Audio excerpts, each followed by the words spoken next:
All right there, AP Latin. Here we go. Book 6, Chapter 17. They especially worship the god Mercury.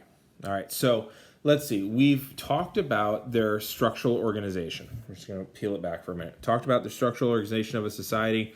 I want you to look at it through the prism of Caesar is writing to Romans about these wacky foreigners, even though he's the foreigner in their land, but then he talks about a whole lot about the religious order. Now, the Romans' idea of religion was much more civic than this. This is much more revealed and sacrificial and whatnot.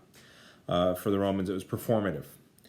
Then he talks about the eques, and it's like, oh yeah, we understand what those are. Then he's like, oh, by the way, they get into some really weird stuff. They burn people alive. It's wild. Then, here's the gods. And notice, the very first one that I talk about is they worship the god Mercury. Now, he's considered the lowest of the pantheon. He's not just the messenger god. In fact, that's like one thing he does once in a while. But more importantly, he's the god of commerce. He's the god of wealth. He's the god of magic. He's the god of travel. Okay, so it's not uncommon for Romans to worship him. The Romans knew who he was. They named him Mercury after all. So it's interesting that these peoples are worshiping the same gods.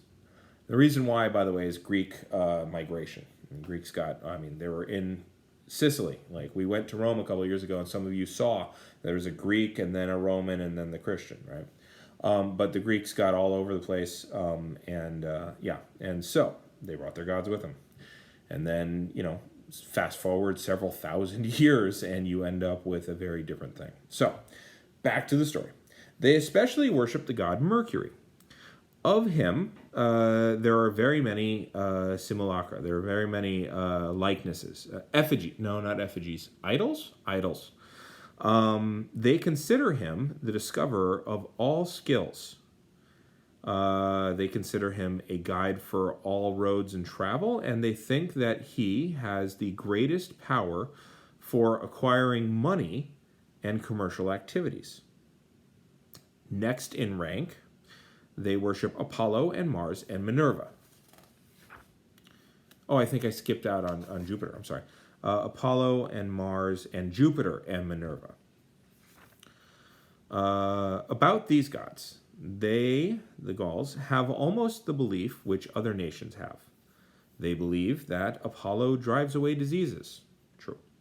Minerva instructs the first elements of crafts and masters of the liberal arts. True.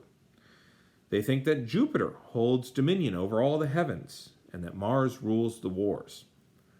To him, Mars, when they have decided to fight in battle, those things which they plan on capturing in war, they generally vow. In other words, for him, they're like, and when I go to war, I will capture a great urn of gold. And you got to find the damned urn, and then, side quest, and then this is yours.